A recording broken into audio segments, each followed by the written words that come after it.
तुम्हा सर्वांना होळीच्या खूप खूप हार्दिक शुभेच्छा। तर कालच्या या व्हिडिओला तुम्ही सर्वांनी खूप भरभरून प्रतिसाद दिला, त्याबद्दल खूप खूप धन्यवाद।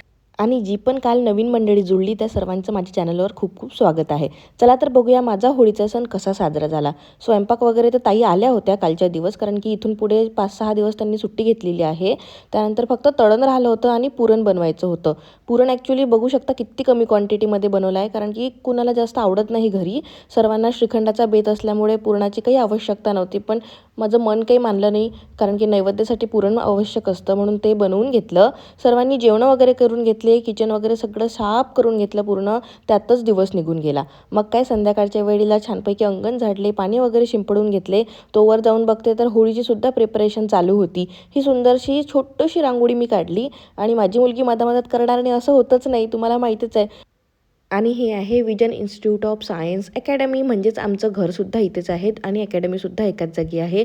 नक्की टूर देईल मी अकॅडमीचा आणि घराचा, कारण की तुम्ही मला होम टूर खूप दिवसाचा मागत आहे, पण काही ना काही अपग्रेडेशन चालू आहे म्हणून मी कंप्लीट झाल्यावरच दाखवते असं माझी इच्छा आहे।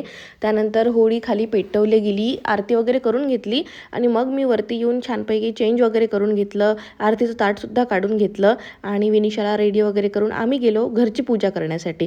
तर खूप जागी काय करतात की प्रत्येक घरी सेपरेट होळी पेटवतात, आमच्या इथे 4-5 घरं मिळून एकच होळी पेटवतात।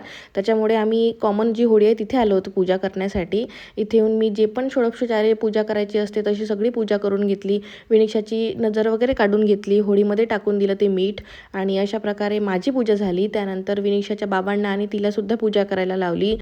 लग्नाआधीचे सण आणि लग्नानंतरच्या सणामध्ये खूप तफावत असते। लग्नाआधीचे सण फक्त दिवसभर छानपैकी आईने बनवलेले मेन्यू खाण्यात जातो आणि लग्नानंतर ते सगळे बनवण्यात जातो। आणि अशा प्रकारे आमची पण होळी छानपैकी साजरी झाली होती। नंतर थोडीशी रंगपंचमी पण खेळले आमचे लेकरं आणि अशा प्रकारे माझा हा दिवस होता। Thank you for watching. जय गजानन माऊली।